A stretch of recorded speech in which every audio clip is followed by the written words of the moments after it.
जो आज पैनल है मैं उसे यहाँ इनवाइट करता हूँ। Doctor Shashikala ji please.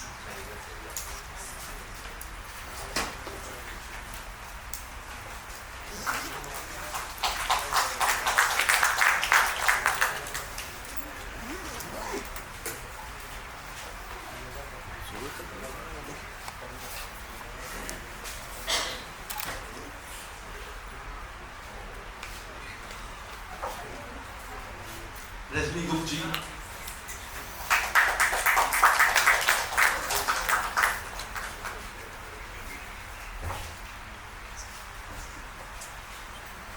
अब थोड़ा अगर जोशी से स्वागत करेंगे तो और बेहतर रहेगा।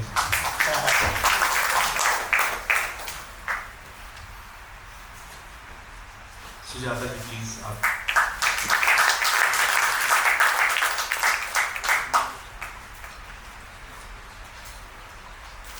शोभा जी,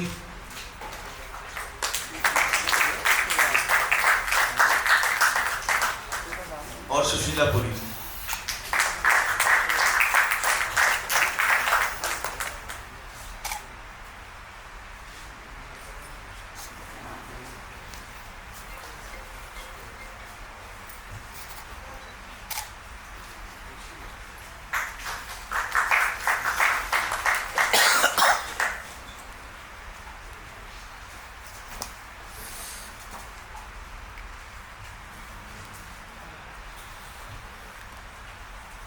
सामीन, मैं जो मॉकिंगबर्ड का हिस्सा हूँ, फिर भी इस टीम को मुबारकबाद देता हूँ इस महफिल को अंजाम तक पहुँचाने के लिए। ये मॉकिंगबर्ड ये क्या है, कब बना, ये सब ब्रोशर में पढ़कर जान जाए, लेकिन ये क्यों है ये मैं आपको ये वो आवाज़ है जो उस वक्त उठी जब आवाज़ें अपना मायने खो रही।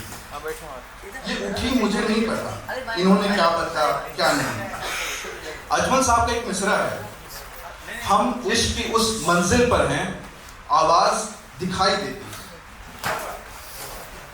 ये वो आवाज है जो उस वक्त उठी जब आवाजें अपना मायने खो रही थी। ये उठी तब, हाँ, इस आवाज में एक उम्मीद थी, उम्मीद। हमें उसमें गुहार लगी, एक आह सुनाई पड़ी।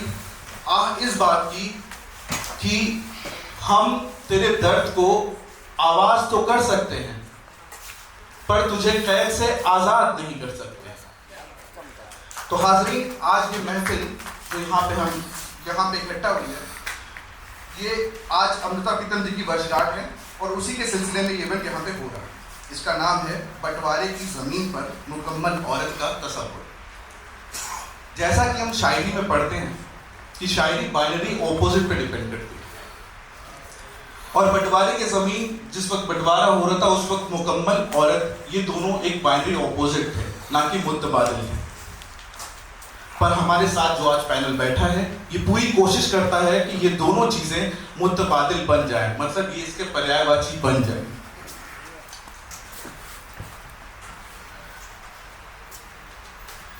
अमृता जी मेरे जीवन में एक खत की किताब से आई जो किसी ने मुझे दी। फिर वो जिस तरह से मेरे अंदर खुली कि दिल की और दुनिया की तमाम बनी दीवारें टूटी। वो कहती हैं कि वो अपनी ज़िंदगी को दो हिस्सों में तकसीम कर सकती हैं। उसका एक हिस्सा उनकी जागती हुई आंखों में सपनों से भरा हुआ है और दूसरा सोती हुई आंखों के सपनों से।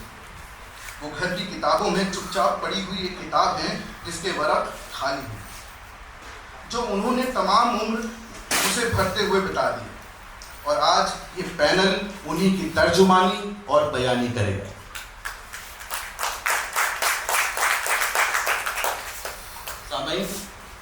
इसी के साथ मैं यहाँ पर बुलाना चाहता हूँ सुशीला पुरी जी।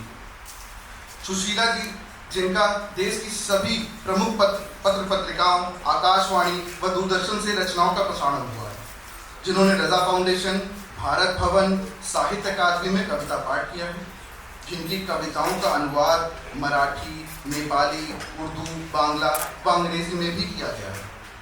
उनको प्रथम रेवांत मुक्तिबोध साहित्य सम्मान, परिकल्पना हिंदी भूषण सम्मान, तथागत सृजन सम्मान से सम्मानित किया गया। स्वागत कीजिए सुशीला पुरी।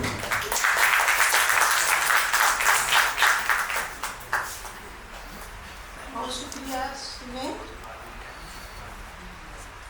गला थोड़ा खराब है तो आप लोग माफ़ करिएगा कहीं आवाज़ अटके। आप सभी को सादर प्रणाम।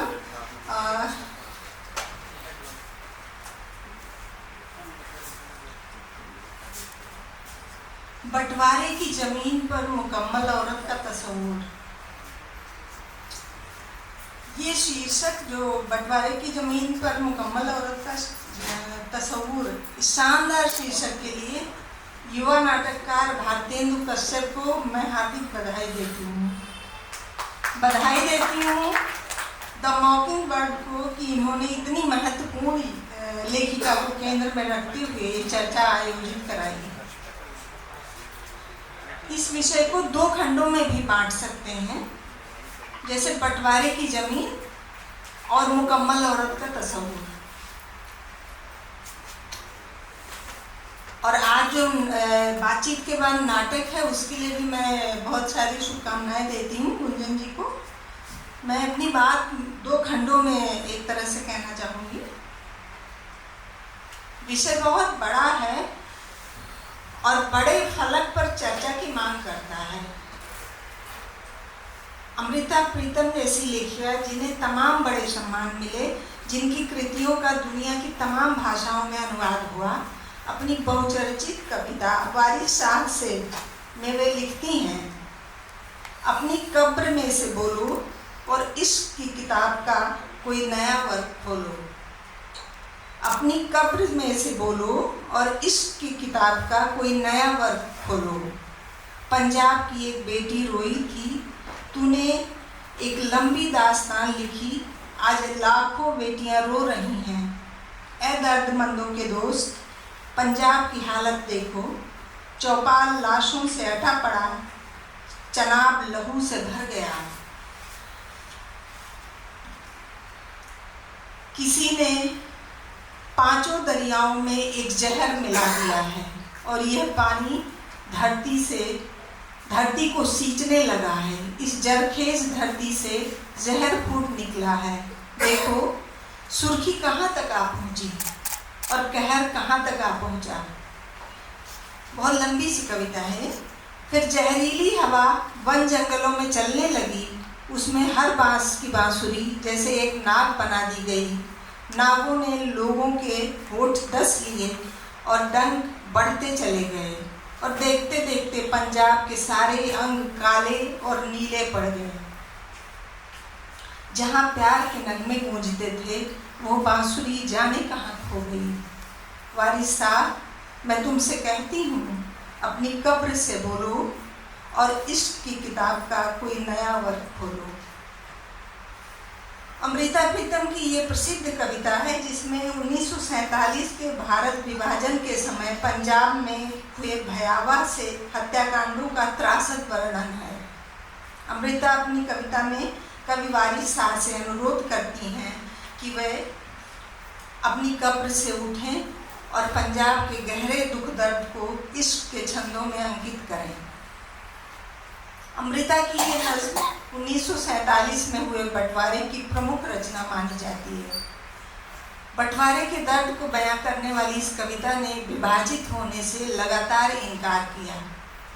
बंटवारे का दर्द सरहद के आर पार फैला था, तो ये कविता किसी सरहद के अंदर नहीं रही। बंटवारे की ज़मीन पर शिकार हुए लोगों की जुबान बनने के लिए इस कविता ने भाषाओं, मुल्कों और सरहदों की दूरियां मिटाई, इसकी राह बनाई। इस कविता का पंजाबी में शीर्षक है आज आँखां वारिस शाह नूं तू कब्रा विच्चों बोल। अमृता प्रीतम ने औरत की जिंदगी को हर जगह, हर समाज में एक सा पाया।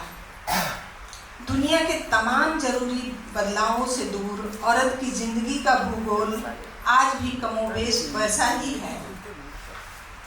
औरत के जीवन के अंदर और बाहर की यही मुहाबोह अमृता के लगभग सभी उपन्यासों और कहानियों का प्रमुख विषय बनी। अमृता के सभी नॉवेल स्त्री को समाज में सम्मान सौंपने के आख्यान हैं, जैसे एक थी सारा, कच्ची सड़क, 49 दिन, पिंजर और अपनी तमाम सारी कहानियों में। अपनी आत्मकथा के दोनों खंडों में भी वो स्त्री के ऊपर ही बात करती हैं। रसीदी टिकट में वो बिना किसी राग लपेट या हिचक के अपनी अंतरात्मा की बात करती हैं, और उस वक्त जब समाज इतना खुला भी नहीं था, तब उन्होंने बेबाकी से अपनी मोहब्बत, अपने प्यार भरे संबंध को स्वीकार किया और उसे लिखा भी। अमृता का लेखन सादगी और बेबाकी से भरपूर है। अमृता की कलम अपनी आज़ाद ख्याली के लिए, मर्द और औरत के रिश्ते को उसका नैसर्गिक स्थान दिलाने के लिए और औरत की रूह को हिफाजत के लिए लगातार संघर्ष करती रही। एक मुकम्मल औरत का तस्वुर यानी कल्पना, एक मुकम्मल औरत का तस्वुर यानी कल्पना ने ही अमृता प्रीतम से इतनी मजबूत स्त्री पात्रों को संभव कराया। बंटवारे के त्रासद समय में, जिसमें सिर्फ भौगोलिक रूप से विभाजन नहीं हुआ, वरन सांस्कृतिक, सामाजिक, आर्थिक और भावनात्मक बंटवारा भी हुआ, उसके घटाघोट में एक संपूर्ण स्त्री की कल्पना का अर्थ था कि जिसमें वो समाज में न केवल आर्थिक रूप से सहभागी हो, बल्कि सामाजिक, सांस्कृतिक, राजनैतिक रूप से भी जरूरी रोल अदा करे। इसके साथ ही साथ औरत अपनी देह के प्रति भी जागरूक हो, अपने मन की मालिक हो और स्वाभिमान के साथ समाज में कदम ताल कर सके। अमृता के कुछ यादगार स्त्री पात्र मुझे याद आते हैं, जैसे सरस्वती, लाजवंती, आमिली, करुणा, पूनो, सिमर, रामा, बिमला, अंगूरी। आप सभी ज़्यादातर लोग अमृता की कहानियाँ पढ़ चुके हैं, तो उनकी ये पात्र आपको याद आ रहे होंगे कि कितनी मजबूती से उन्होंने इन पात्रों की रचना की। भारत पाक बंटवारे का जो एक धुंधला चेहरा आज भी नई पीढ़ी के दिमाग में अंकित है, जो एक कोहरा आज भी छाया हुआ है, वो कोहरा अमृता प्रीतम की कविताओं, कहानियों, उपन्यासों को पढ़कर छट सकता है।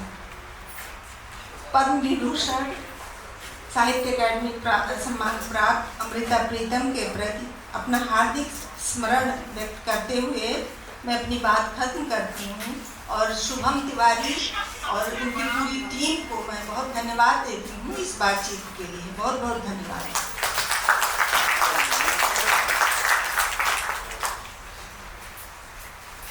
बहुत शुक्रिया मैम। इससे पहले मैं थोड़ा हिचक रहा था होस्टिंग करने से, मुझे लग रहा था मुझे सही से नहीं हो पाएगी, पर ये जो मैसेज मैं आपको देना चाहता हूँ, ये इस बात की तस्दीक करता है कि ये काम मेरे ऊपर जिम्मेदारी से लाद दिया गया है।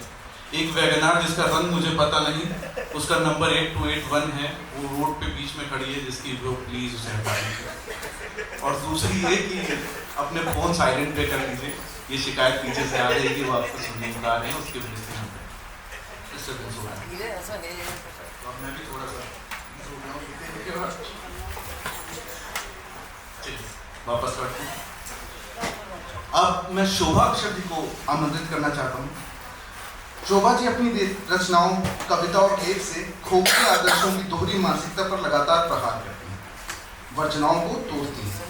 वर्तमान में शोभा अक्षर बहुचर्चित हिंदी पत्रिका हंस में सहायक संपादक के पद पर कार्यरत हैं। इनकी कविता नाग, जो कि चाइल्ड अब्यूज पर आधारित है, अब तक भारत की 8 भाषाओं और बोलियों में अनुवादित हो चुकी है। आपको प्रख्यात अयोध्या रत्न पुरस्कार से भी सम्मानित किया जा चुका है। इन्होंने सफीरों के नाम का संपादन किया है। किताब मौसम बदलने की आहट कविता संग्रह में भी इनकी कविताएं प्रकाशित हुई हैं। स्त्री विमर्श को लेकर इनकी कविताएं अद्भुत हैं। शोभा अक्षर।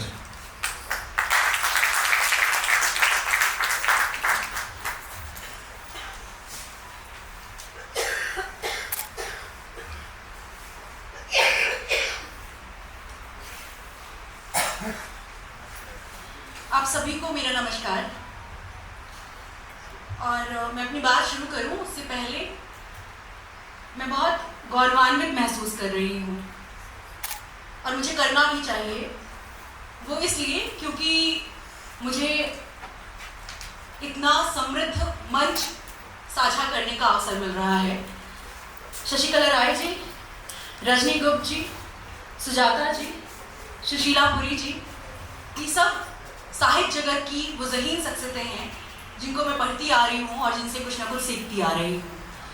So thank you so much the mockingbird team कि आपने अमृता प्रीतम के जन्म जयंती पर ये विशेष अवसर मुझे प्रदान किया। और अब बात बंटवारे की जमीन की। जब एक नगर पत्थर का होता है और उस नगर के राजा के पास कान नहीं होता और तो और उस नगर की प्रजा के पास आवाज नहीं होती, तो फिर बंटवारे की जमीन तैयार होती है।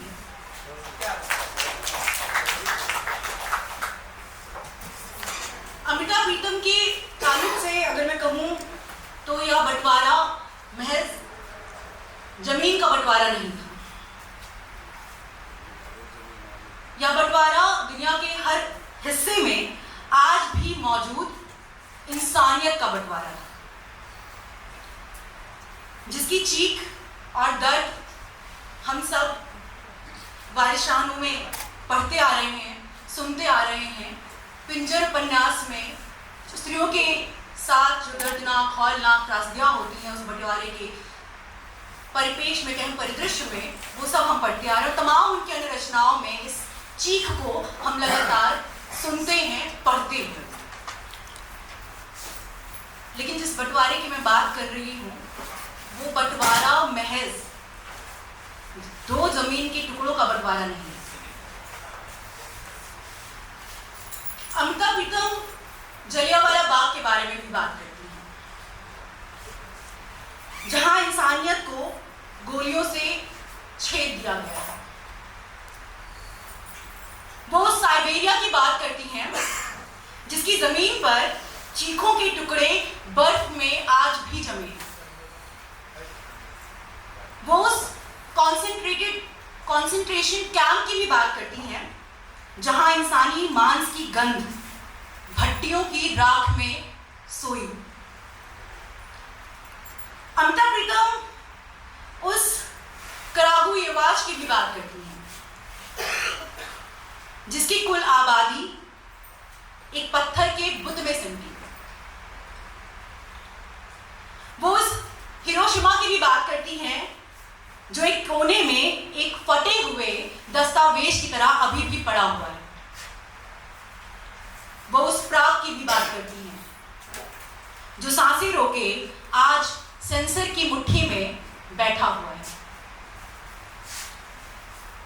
यह सब उदाहरण कागज और कैनवास कविता संग्रह जो मैं पढ़ रही थी, जिसे ज्ञानपीठ पुरस्कार भी प्राप्त है, ये सब मैं यहाँ इसलिए कोट कर रही हूँ क्योंकि अमृता प्रीतम महज इश्क और आजादी का प्रतीक भर नहीं है, या सिर्फ वो एक कवयित्री या गद्यकार ही नहीं थी। वह अपने आप में जो उनकी शख्सियत थी वो स्वयं में एक वैचारिक संस्था थी। वैचारिक संस्था, इस बात पर मैं जोर देकर इसलिए कह रही हूं क्योंकि तमाम किस्सों कहानियों जो उनके बारे में जब भी बात होती है, 99% जब हम उनके बारे में बात कर रहे होते हैं तो हम उसी एक दायरे में सिमट जाते हैं।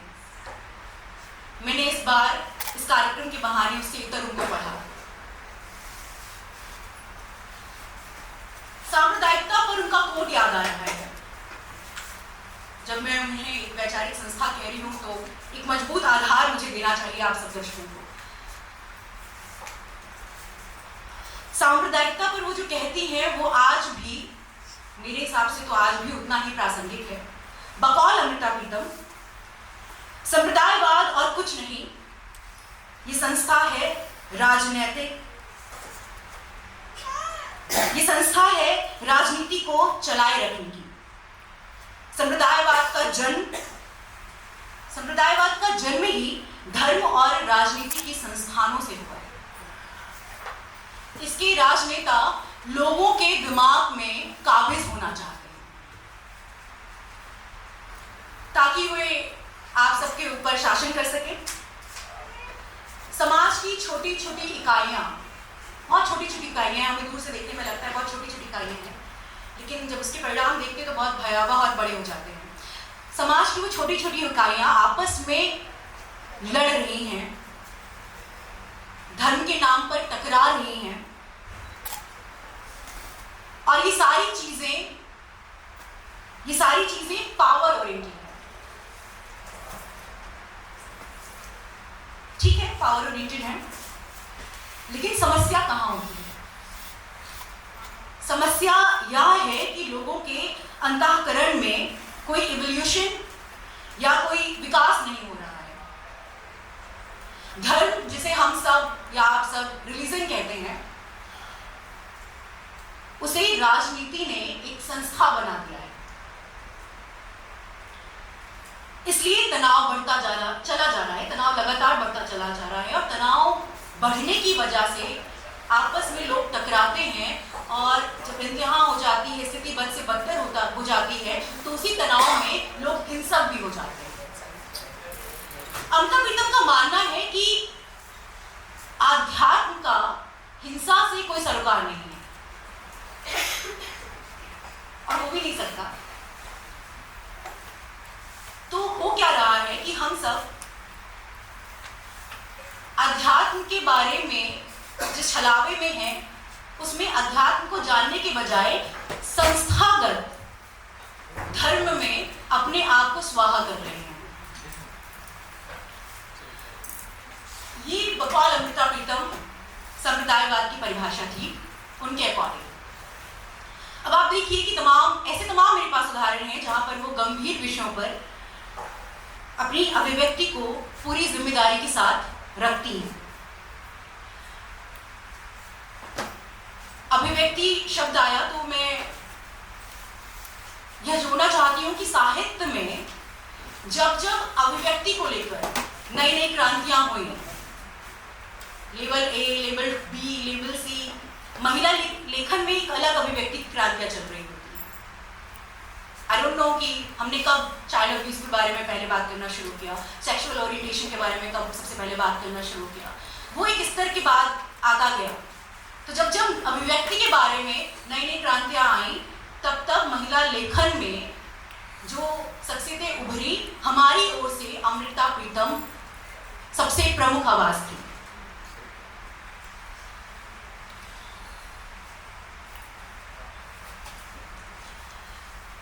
आवाज न कहकर मैं और चीज जोड़ूंगी कि सिर्फ आवाज ही नहीं, वो एक योद्धा भी थी, और नारी पक्ष को रखने के लिए जिन जिन परिस्थितियों का सामना करना पड़ता है, सिर्फ साहित्य में नहीं तमाम क्षेत्रों में, तो स्त्रियों को योद्धा बनना पड़ता है। और साहित्य में स्त्रियां ही, महिला लेखिकाएं ही योद्धा होंगी, क्योंकि उनकी ही जिंदगी, यानी कि हमारी, हम सबकी ही जिंदगी, हम सबकी ही सुरक्षाएं, हम सबकी ही खुशियां दांव पर लगाई जाती हैं और लगी हुई हैं। सदियों से जो एक चुप्पी थी, अमृता प्रीतम उस चुप्पी को एड्रेस करती हैं, क्योंकि वो उसके परिणाम जानती हैं। उन्होंने पंजाबी में एक कविता लिखी, चुप्पी दी साजिश। हिंदी में उसका अनुवाद हुआ चुप्पी की साजिश, और अब सबके सामने वो 4-5 पंक्तियों में हिंदी में रखना चाहती हूँ। रात ऊँघ रही है, रात ऊँघ रही है, किसी ने इंसान की छाती में सेंध लगाई है। हर चोरी से भयानक यह सपनों की चोरी है। चोरी के निशान हर देश के, हर शहर की, हर सड़क पर बैठे हैं, पर कोई आंख देखती नहीं, चौंकती नहीं। सिर्फ एक कुत्ते की तरह एक जंजीर से बंधी किसी वक्त किसी की कोई नज्म भौंकती है।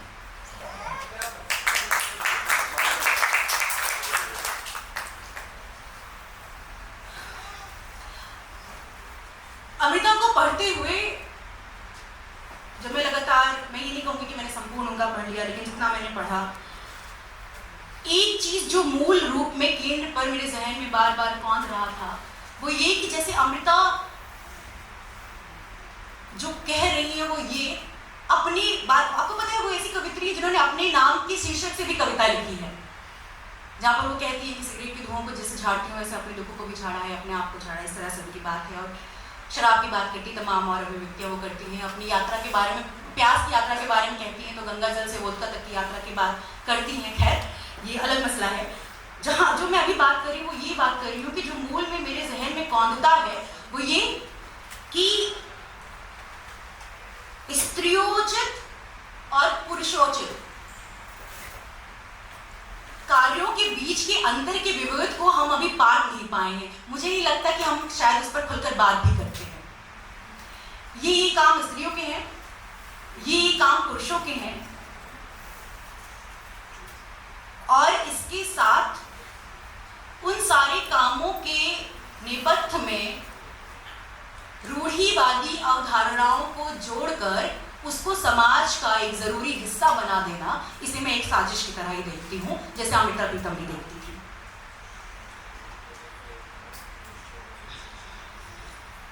ये लैंगिकवाद हुआ जो मैं अभी बात कर रही हूँ, जब मैं बात कर रही हूँ पुरुषोचित और स्त्रियोचित की। लेकिन हमारे यहाँ पे थोड़ा सा हम एक कदम और आगे हैं, या तमाम और जगह भी, अफगानिस्तान में तो और भी बदतर हालात है। लैंगिकवाद और जातिवाद हमारे यहाँ से गुथा हुआ है। अगर आप जातिवाद से कहीं कहीं जगह पर निकल पाए बाहर, तो लैंगिकवाद आपका पीछा नहीं छोड़ेगा, और लैंगिकवाद से आप निकल गए, ऊपर उठ गए, तो जातिवाद आपका पीछा नहीं छोड़ेगा। और यही कारण है कि हमें लिंग, नस्ल, जाति, इन तीनों को एक साथ उखाड़ने की जरूरत है, ना कि एक एक करके, क्योंकि ये तीनों एक ही चीज है और आपस में जुड़ी हुई हैं। अब मैं जब बता रही थी कि रूढ़िवादी, मैं ज्यादा समय नहीं लूंगी, 2 मिनट की और बात है, जब मैं बात कर रही थी कि रूढ़िवादी अवधारणाओं को थोप कर अमानवीय चीजों को हमारे लिए नीति बना दी गई, पॉलिसी बना दी गई, तो अब मैं बताना चाहती हूँ अमृता प्रीतम का एक किस्सा कि उनकी नजरिए से मानवीयता क्या है, मानवीय क्या है। मेरे एक दोस्त है नीलांशु रंजन, मैंने कुछ दिनों पहले उनसे कहा कि अपना संस्मरण भेज दीजिए जो आपने अमृता प्रीतम पर लिखा था, मैं उसको पढ़ना चाहती हूँ, और साक्षात्कार भी। बहरहाल उन्होंने संस्मरण भेजा। एक छोटा सा किस्सा है जहाँ से मुझे समझ में आया कि अमृता प्रीतम का जो जिसको वो बार बार मानवीय कह रही है, क्या मानवीय है उनके लिए, तो वो छोटे से किस्से से मुझे याद आया। नीलांशु रंजन जी अमृता प्रीतम से पूछते हैं साक्षात्कार के दौरान कि आप खुद को क्या मानती हैं, कवित्री क्या बेहतर मानती हैं, कवित्री या कहानीकार। अमृता प्रीतम मुस्कुराती हैं और कहती है मैं खुद को कुछ नहीं मानती, और तुरंत वो खलील जिब्रान की एक कविता कोट कर देती है। वो कविता है, मैं एक पके हुए फल की तरह हूं, मैं एक पके हुए फल की तरह हूं और अपने ही भार से झुक रहा हूं, कोई आए और मुझे तोड़ दे। क्योंकि जो विषय है बंटवारे की जमीन पर, तो मैंने कहा बंटवारा सिर्फ वो जो है, जो त्रासदी है, वही नहीं है, और उसके साथ तमाम चीजें समानांतर चल रही थी, अनगिनत चीजें समानांतर चल रही थी। आज भी एक बड़ा वर्ग है जो खूबसूरत और युवा स्त्री को तो बर्दाश्त करती है, उसके सारी तमाम चीजों को बर्दाश्त करने लायक तो है, वो बन चुकी है, स्वाभाविक तौर पर बर्दाश्त करती है, लेकिन यही समाज एक टैलेंटेड स्त्री को बर्दाश्त नहीं कर पाती है। और बार बार मैं अमृता प्रीतम के बारे में ये तमाम चीजें उदाहरण इसलिए दे रही हूँ कि बार बार हम ले आते हैं तमाम उनके जीवन प्रसंगों को और बता देते हैं वो तो बड़ी खूबसूरत थी, वो तो बड़ी कोमल थी।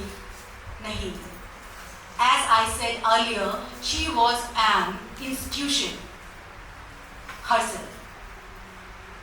क्योंकि उनका अगर वो ऐसा होता तो उनका दुख सिर्फ अपना होता, उनका दुख अपना दुख उनका दुख रहा ही नहीं, दूसरों का दुख या सबका दुख उनका अपना दुख हो गया, जो कभी मन होता है, जिससे नरेश हमारे बीच बैठे हैं।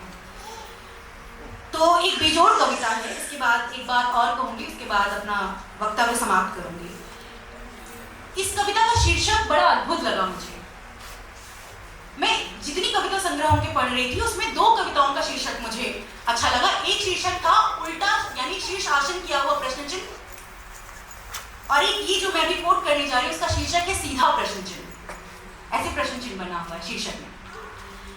धरती अति सुंदर किताब, धरती अति सुंदर किताब, चांद सूरज की जिल्द वाली, पर खुदाया या दुख, भूख, सहम और गुलामी या तेरी इबारत है या प्रूफ की गलतियां हैं। तो उनका जो परसोना है वो किसी खांचे से बहुत पार है, और जरूरत है कि इंडिविजुअल अमृता प्रीतम की इंटेलेक्चुअलिटी को कोट करने की। लगातार तमाम उनके रचनाओं में उनके जो जीवन के निर्णय रहे, व्यक्तिगत जीवन के निर्णय, वहां पर उनको बार बार समझने की। अब आखिरी में जिस चीज से ये बात शुरू हुई, बंटवारे की ज़मीन पर मुकम्मल औरत का तस्वीर, मुझे नहीं पता कि मुकम्मल औरत, एक औरत मुकम्मल कब होती है, मुझे नहीं पता। पर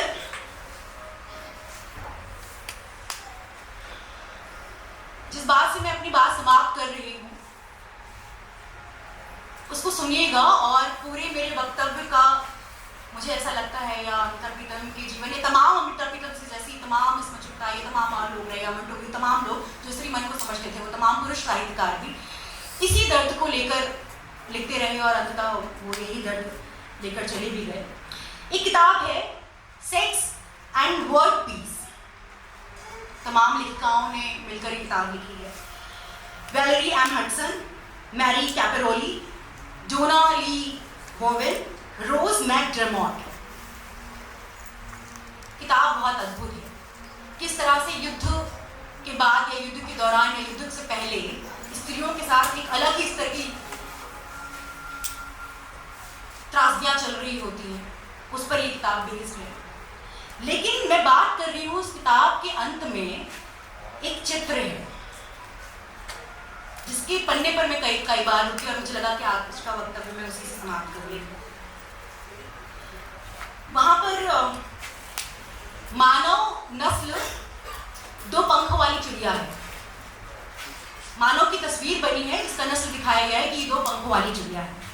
जब तक स्त्रियों के विरुद्ध हिंसा की घटनाएं होती रहेंगी, एक पंख टूटा और जख्मी ही रहेगा।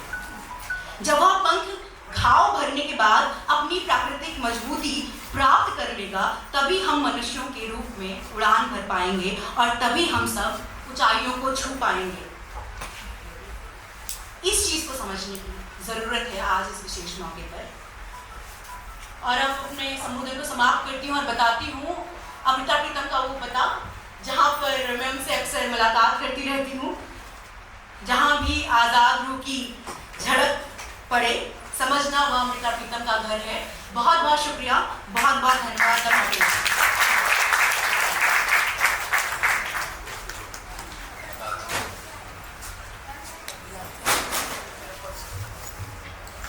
बहुत शुक्रिया शोभा जी। इन सारी बातों में एक बात मेरे अंदर रह रही कि आपको अपनी बातें खुद ही करनी चाहिए, कोई और नहीं कह सकता उससे बेहतर। कुछ ही दिनों पहले मेरी किसी से बहस हो रही थी इसी बात पे, मैं इस बात पे वो कर रहा था, लड़ाई कर रहा था, नहीं मैं समझता हूँ उसी पे उन्होंने मुझे 2 मील की कविता सुना दी थी कि लोहे का स्वाद दोबारा से मत पूछो, उस घोड़े से पूछो जिसको मुँह में लगाऊंगा, और उसके बाद मेरे पास भी जवाब नहीं था। तो ये बात बिल्कुल सही है और मैं मतलब बहुत शुक्रिया। अब इस सिलसिले को आगे बढ़ाते हैं और मैं आमंत्रित करता हूँ रजनी गुप्त जी को।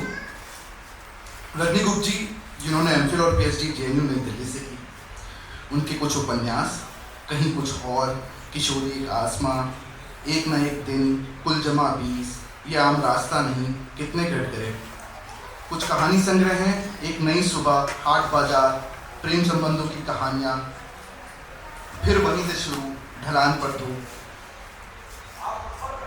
इन्होंने आज़ाद औरत कितनी आज़ाद नाम की किताब का संपादन किया है, मुस्कुराती औरतें नाम की किताब का संपादन किया है, आखिर क्यों लिखती हैं स्त्रियाँ, इसका भी संपादन किया है।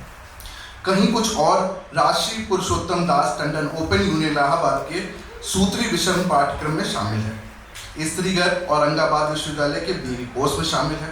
इनको युवा लेखन सर्जना पुरस्कार, आर्य समिति साहित्यम सम्मान, किशोरी का आसमा पर अमृतलाल नागर पुरस्कार से सम्मानित किया गया है। मैं स्वागत करता हूँ रजनी जी का। प्लीज।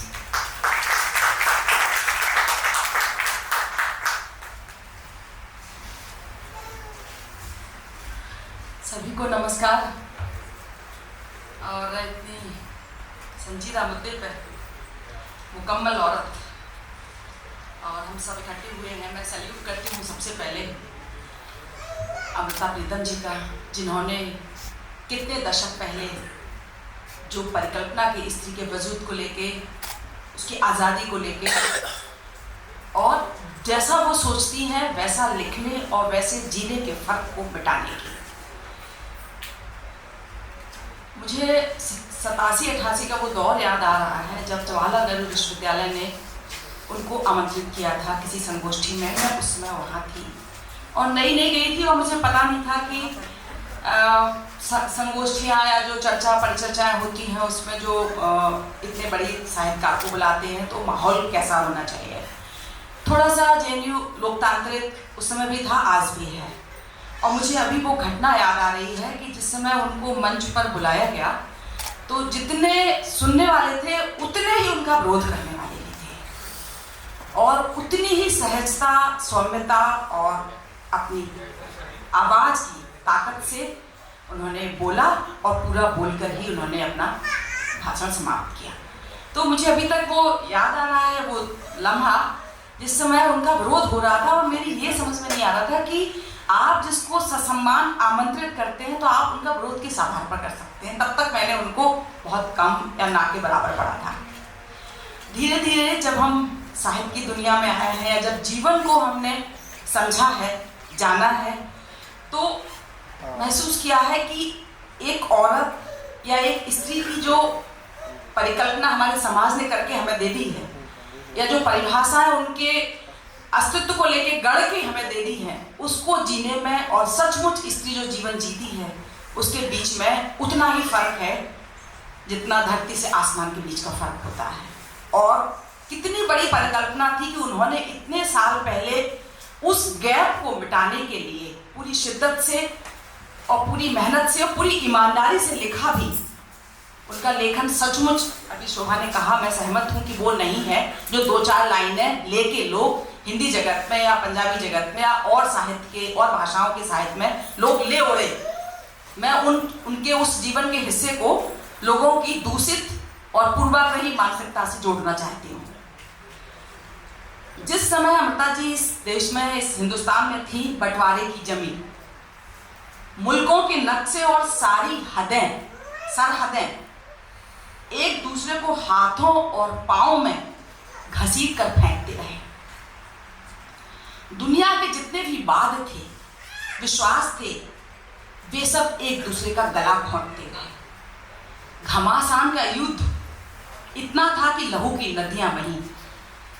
पर कैसी अचंभे की घटना कि कुछ किताबें, अखबार, बाग और नक्शे ऐसे भी थे जिनके शरीर में से शुद्ध लहू की जगह एक काला विष बहता था।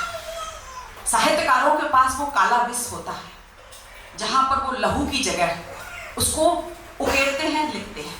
सचमुच आज़ादी मिली आधी अधूरी। विभाजन को देखना और विभाजन को जीना, विभाजन को किताबों में, पन्नों में पढ़ना और उस दौर में विभाजन को अपने शरीर पर, मन पर, चेतना पर महसूस करना एक अलग अनुभव है। जो उससे गुजरे हैं, किताबें लिखे जाने के बहुत पहले इतिहास लोगों के शरीर पर लिखा जाता है। लेखन उस महसूस करने को थोड़ा सा आगे पहुंचाने की एक छोटी सी कोशिश है, शायद अधूरे खुद को कुछ ना कुछ पूरा करने का छोटा सा प्रयास।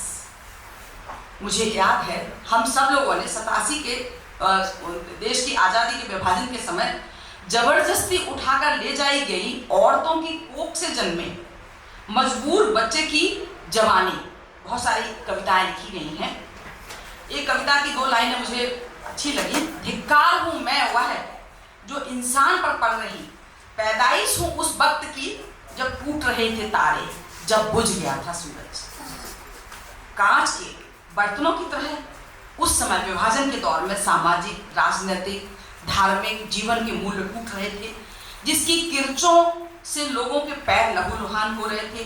एक किरचें अमृता प्रीतम के पैरों में चुभी और उनके समूचे व्यक्तित्व में इन किरचों के आगे से फैल गए।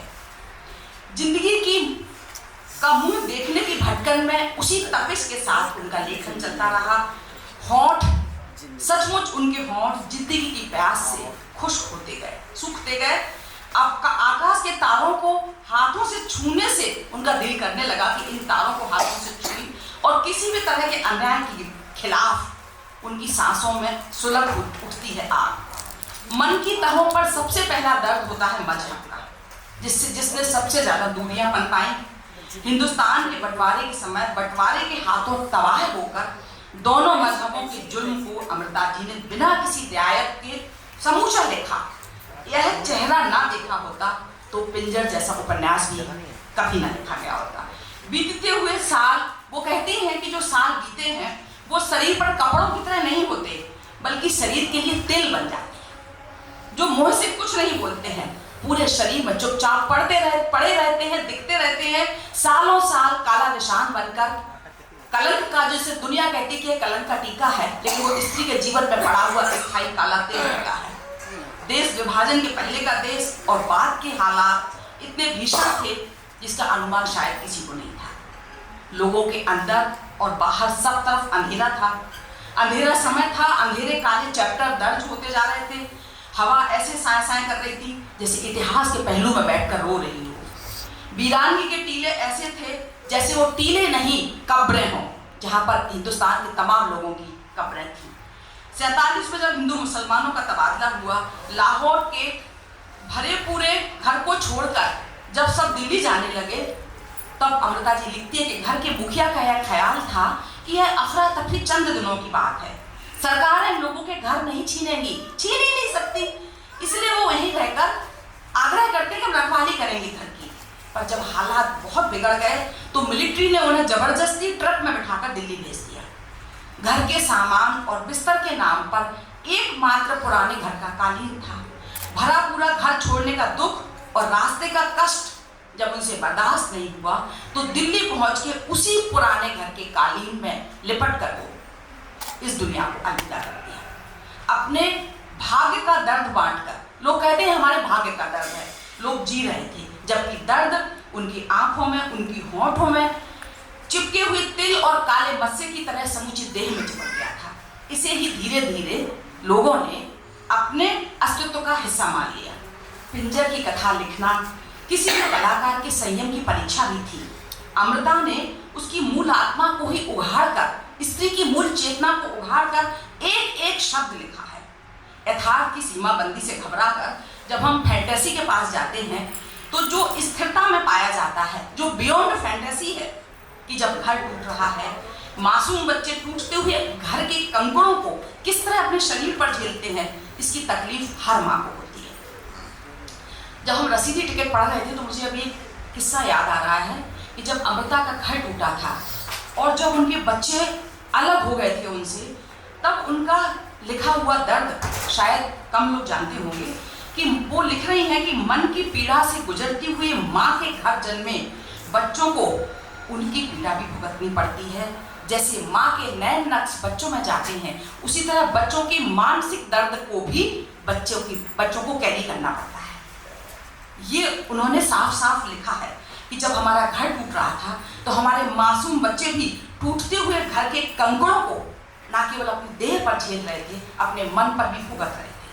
जिंदगी के पन्नों पर लिखा हुआ उन लोगों को समझ में आता है जिन्होंने जिंदगी के बवंडर अपने शरीर पर झेले हैं, लेकिन जो हाथों की ताकत केवल अपने मन से लेते हैं। अमृता जी ने अपनी जिंदगी को जीने का जो जज्बा था या जो फैसला था या जो आज़ादी थी जो हासिल उन्होंने की, उसकी उन्होंने बहुत बड़ी कीमत अपने निजी जीवन में भी चुकाई। मन के भीतर का उनके कागजों पर जब उतर कर आता है, यह केवल उनके लिए है जो संसार की परंपराओं को, कठिनाइयों को, उदासियों को बाहर फेंक कर मन के सच को जीने का साहस करते हैं। वो लिखती हैं, मेरी सारी रचना, क्या कविता, क्या कहानी, क्या उपन्यास, एक गैर कानूनी बच्चे की तरह है। मेरी दुनिया की हकीकत ने मेरे बच्चे के सपने से इश्क किया और उनके वर्जित मेल से ये सारी रचनाएं चली। ये लिखने का साहस बहुत कम रचनाकारों में होता है।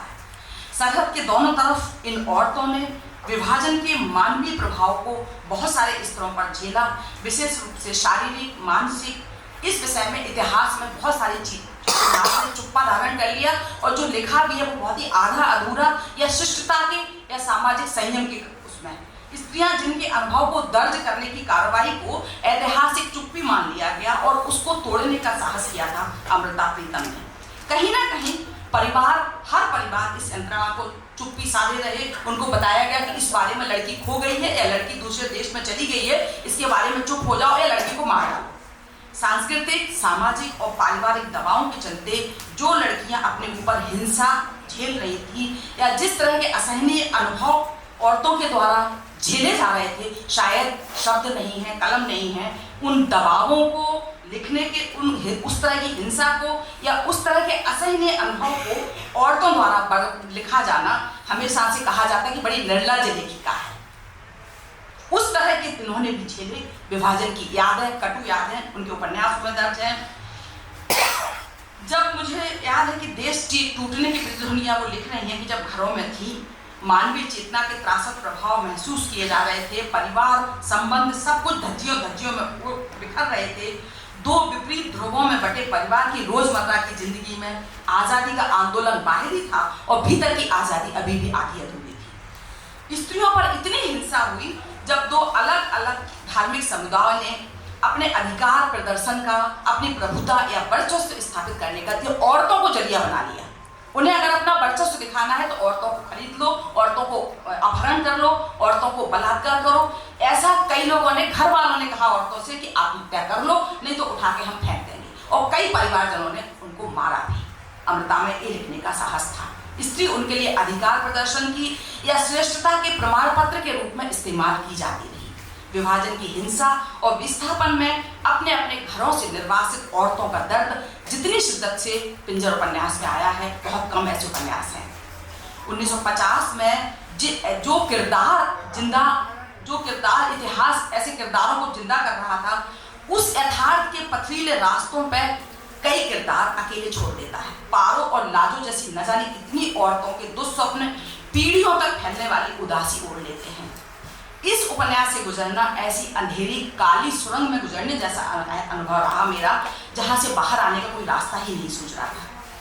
अमृता प्रीतम के शब्दों में कहूं तो चाहे कोई लड़की हिंदू हो या मुसलमान, जो लड़की भी लौटकर अपने ठिकाने पहुंच जाए, समझो कि उसी के साथ पूरों की आत्मा भी ठिकाने पहुंच गई।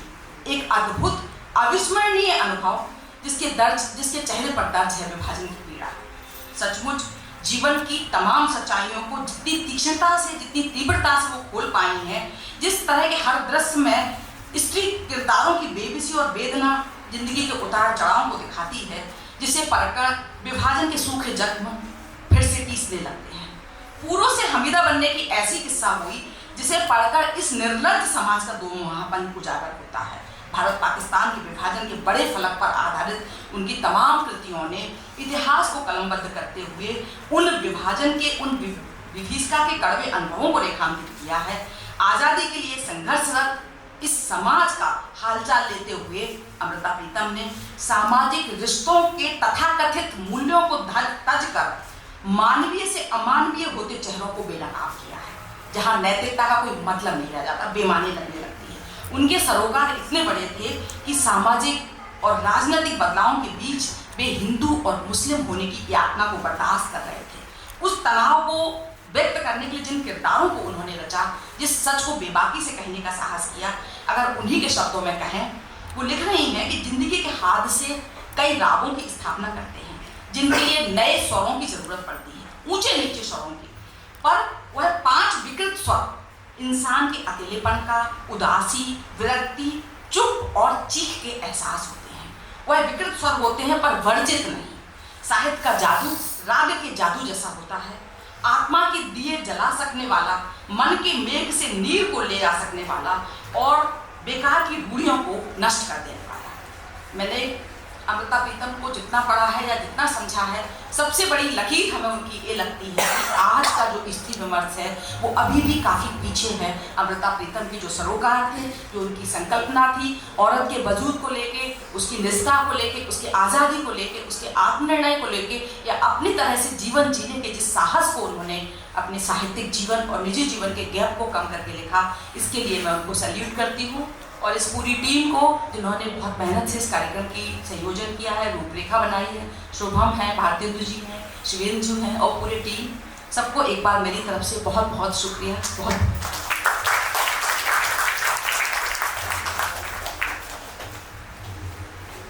Thank you so much ma'am.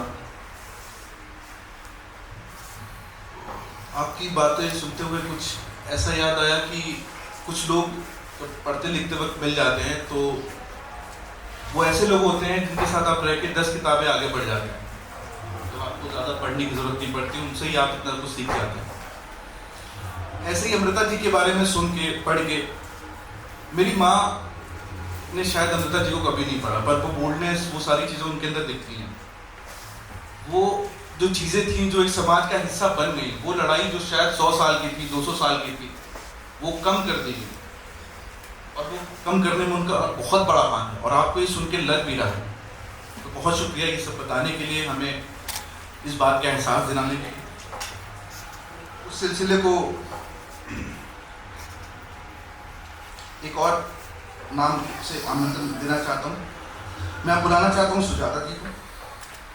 Sujata जी हिंदी के पहले सामुदायिक स्त्रीवादी ब्लॉग चौखीरवादी से शुरू कर स्त्रीवादी आलोचना की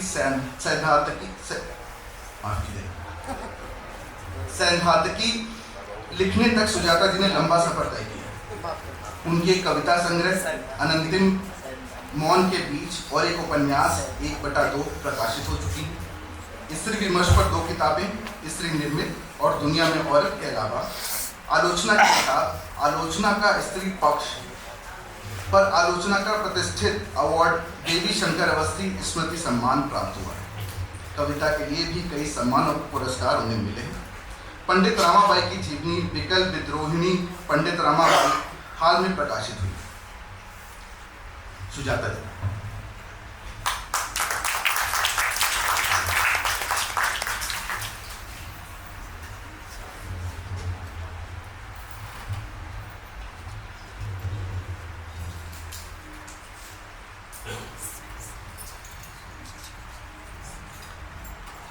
नमस्कार आप सभी को, नमस्कार इस मंच को,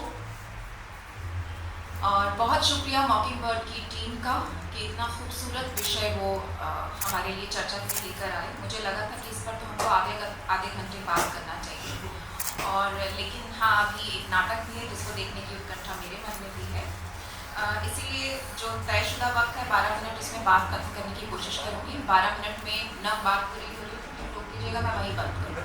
बोलती रहिए, आप लोग सुनेंगे तो हमें कोई दिक्कत नहीं। तो अमृता प्रीतम को सबसे पहले सलाम। आज उनका जन्मदिन है और उनके जन्मदिन पर हम यहाँ बातचीत करने के लिए इकट्ठे हुए हैं। मुझे 3 नाम याद आते हैं। उर्दू में इस्मत चुगताई, पंजाबी में अमृता प्रीतम और हिंदी में कृष्णा सोबती। बंटवारे की ज़मीन पर मुकम्मल औरत। ये ऐसी मुकम्मल औरतें हैं जिनके लिए अगर अज्ञेय के शब्दों में कहूँ तो मैं मरूंगा सुखी, मैंने जीवन की धज्जियां उड़ाई। मैंने वो किया है जो मैं चाहती थी, मैंने वो लिखा है जो मैं चाहती थी। फेमिनिस्ट आइडियोलॉजी में, फेमिनिस्ट क्रिटिसिज्म में बार बार ये बात कही जाती है, women should write their bodies. औरतों को अपनी देह को लिखना चाहिए। देह को लिखना चाहिए का क्या मतलब है? देह से उनकी पहचान है। जब मैं ये कहती हूँ देह से उनकी पहचान है, तो बहुत सारे लोग कह सकते हैं, हिंदी में बार बार ये बात कही जाती है, ये तो देह विमर्श है, ये स्त्री विमर्श नहीं है, ये तो देह की बात कर रहे हैं, ये तो यौन स्वच्छंदता की बात कर रहे हैं और जाने क्या क्या, उनका देह से केवल एक अंग की ओर इशारा होता है और कुछ नहीं। वो केवल स्त्री देह को सेक्सुअलाइज करके देखते हैं, इसीलिए उनके लिए देह का मतलब केवल सेक्सुअल है और कुछ भी नहीं। लेकिन मुझसे पूछिए, तमाम औरतों से पूछिए, अपने आप से पूछिए, देह का मतलब क्या है स्त्री के लिए। ये वो चीज है जिससे मैं इस दुनिया में अपना होना महसूस करती हूँ। ये हवा, ये धूप, ये पानी, ये मिट्टी, ये बारिश इसी देह पे तो पड़ती है। जब नफरत में आके कोई एसिड फेंकता है, इसी देह पे पड़ता है। जब कोई बलात्कार करता है अपना गुस्सा निकालने के लिए, अपना बदला निकालने के लिए, तो इसी देह पे होता है। सब कुछ तो इस देह पे सहती हूँ। जिंदा रहती तो इस दुनिया में होने का मतलब इस देह से मिलता है। तो ये देह जो एक बहुत बड़ा साइट है, एक देह जो पूरा एक देश है, मुझे ये लिखना चाहिए। और इन औरतों ने, इन 3 मुकम्मल औरतों ने ये किया, बिना सोचे, बिना झिझके, बिना घबराए ये किया। इसलिए ये मुकम्मल औरतें हैं। मेरी ये पुरखिनें, इन तीनों को सलाम करती हूँ जिन्होंने हमें रास्ते दिखाए हैं।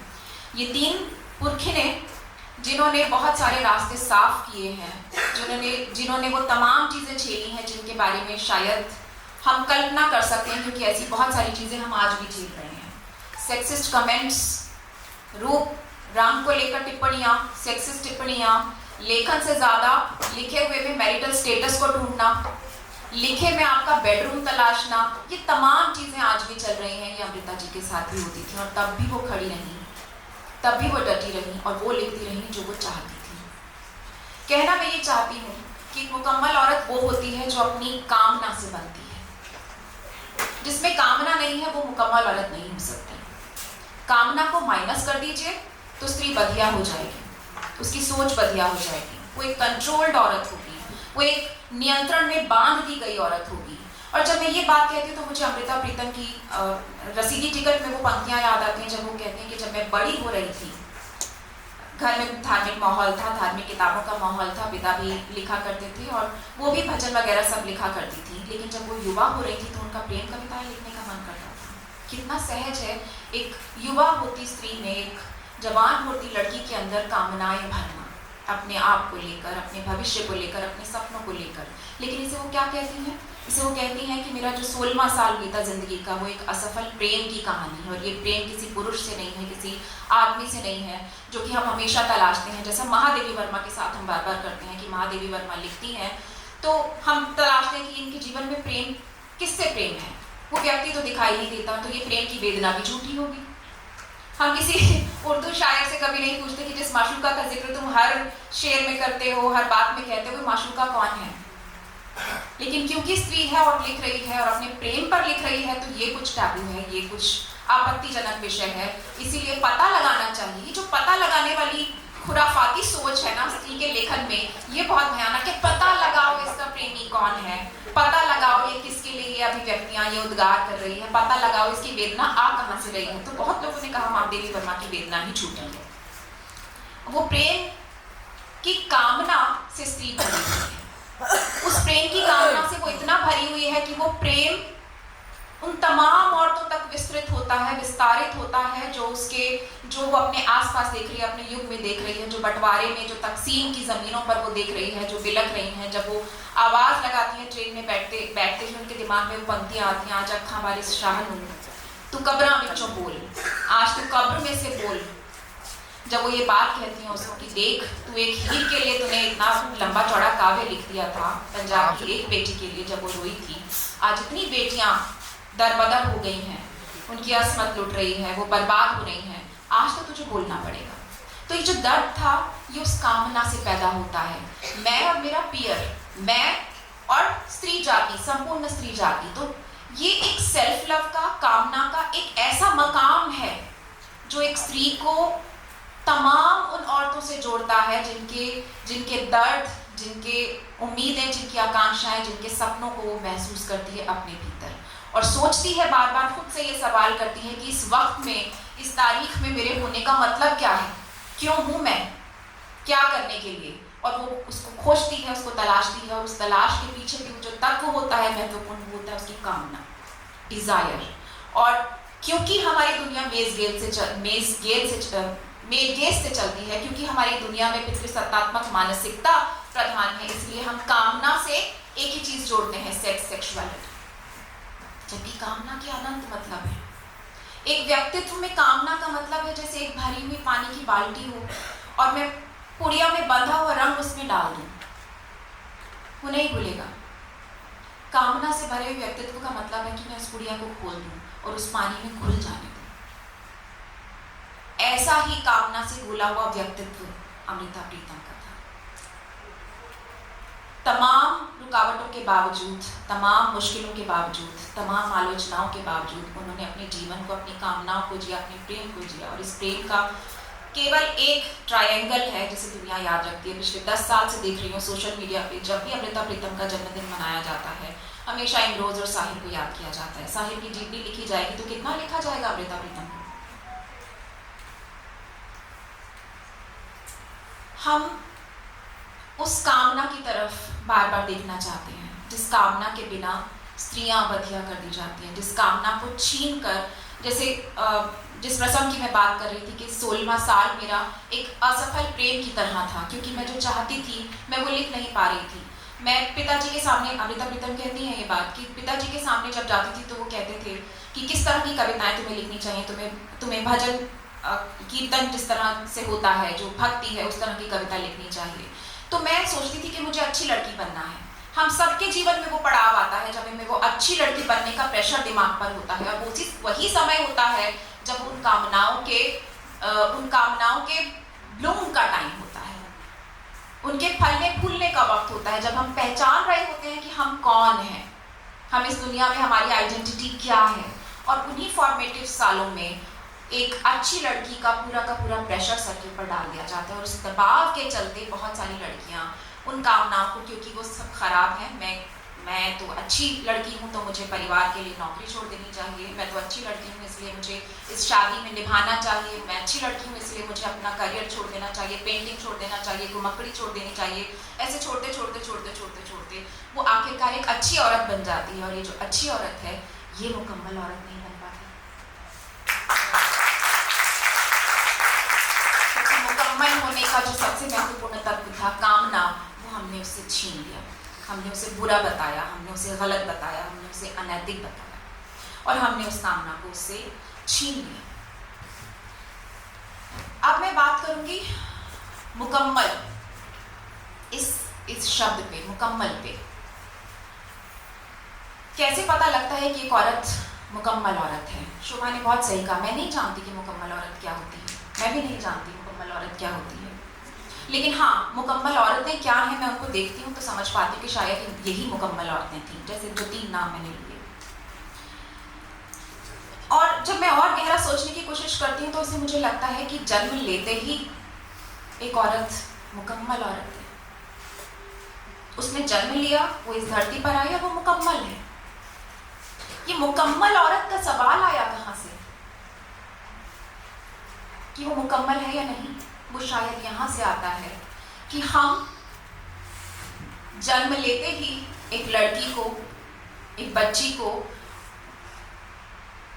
जैसे एक जिगसॉ पजल होता है जिसके बहुत सारे टुकड़े होते हैं और उसको जोड़ना होता है, ऐसे उस जिगसॉ पजल को उड़ा उड़ा के फेंक देते हैं। तुम लड़की हो, तुम्हारा काम किचन में है, तुम लड़की हो, तुम्हारी ये ड्यूटी है, तुम लड़की हो, तुम्हारे जेंडर को ऐसे कपड़े पहनना चाहिए, ये सब करना चाहिए, वगैरह वगैरह वगैरह। तुम लड़की हो लेकिन तुम इस कास्ट की हो तो उसके तौर तरीके ये हैं, तुम लड़की हो तो तुम इस धर्म से हो तो तुम्हारे तरीके ये हैं, तुम लड़की हो तो तुम कश्मीर से हो तो तुम मणिपुर से हो तो तुम कहीं से इतने सारे टुकड़ों में उसको बांट दिया जाता है और बांट के उसको उड़ा दिया जाता है पूरी दुनिया में कि पूरी जिंदगी इनके पीछे भागती रहती है। कहाँ कहाँ से वो अपने टुकड़े समेट लाए तो उनको जोड़े और वो एक मुकम्मल औरत बने। मास्टरपीस है पिंजर, अमृता प्रीतम का ये उपन्यास। जब मैंने पढ़ा था, जब मैं स्टूडेंट थी, मुझे उतना नहीं समझ में आया था। मुझे लगा हाँ ठीक है, औरतों का रोना गाना है, ये वही दृष्टि है जो पुरुषों की दृष्टि है लिटरेचर को देखने की, जो लिख रही है सब औरतों का रोना, अरे वही रोना गाना तो होगा। लेकिन इस सेमिनार के लिए इसलिए भी मैं शुक्रगुजार हूँ शुभम, आप लोगों की टीम का, कि मुझे फिर से इस उपन्यास से गुजरने का मौका मिला। और अब जब मैंने पढ़ा, जितनी पंक्तियां मैं पढ़ती गई उसमें न केवल सिस्टरहुड है, ना उसमें केवल एक बहुत मजबूत थियोरी इन फेमिनिज्म की, ना केवल उसमें कवित्व है, ना केवल उसमें एक कथा है, ना केवल उसमें पेन है, बल्कि उसके अंदर एक प्लेजर ऑफ टेक्स्ट है। पंक्तियां पढ़ते जाते हैं, वो पंक्तियां आपको भीतर से पाठ का आनंद देती हैं, पढ़ने का आनंद देती हैं, कि कमाल की चीज थी। जैसे कहा जाता था ना कि पुराने ज़माने की किताबों में या पुराने ज़माने में इस तरह से कहा जाता था, अपने जीवन के सारे संचित पुण्यों का बल लेकर मैं तुम्हें ये वरदान देता हूँ या श्राप देती हूँ। तो हर लेखक के पास एक ऐसी कृति होती है जो सारे जीवन के सारे संचित पुण्यों का बल लेकर उसमें लिखी होती है और उसका पूरा का पूरा प्रभाव उसमें समाया होता है। पिंजर को मैं वैसी ही कृति मानती हूँ। और पिंजर के वो सारे पात्र देखिए जो मिलेंगे आपको उसमें। वो जो तारो है जिसको अपने से बड़ी उम्र के एक व्यक्ति से ब्याह दिया गया है, मायके आती है और उसकी पूरों से अच्छी दोस्ती हो जाती है। वो जिस तरह से बड़बड़ाती है उन्माद में कि मैं एक वेश्या हूँ, क्योंकि मैं विवाह में सिर्फ इसलिए हूँ कि मुझे खाना और कपड़ा मिलता है। वो एक सवाल उठाती है बहुत ज़रूरी, जो हमारा भी सवाल है कि एक औरत को क्या सिर्फ कपड़ा और घर चाहिए जिंदा रहने के लिए? ये वहीं से उस कामना से जुड़ता है कि क्या सर पर एक छत, सिर्फ कपड़ा तन पे और क्या भोजन, सिर्फ इतना ही एक औरत की ज़रूरत होती है? तो ये वो सवाल उठाती है। वो कहती है कि मैं वेश्या हूँ क्योंकि मैं इसीलिए, क्योंकि मुझे खाना मिल रहा है इसीलिए मैं विवाह में हूँ, क्योंकि मुझे रहन सहन मेरा वो पालन पोषण कर रहा है इसलिए मैं विवाह में हूँ, तो मैं कुछ ले रही हूँ और उसके बदले में दे रही हूँ, तो मैं एक वेश्या हूँ।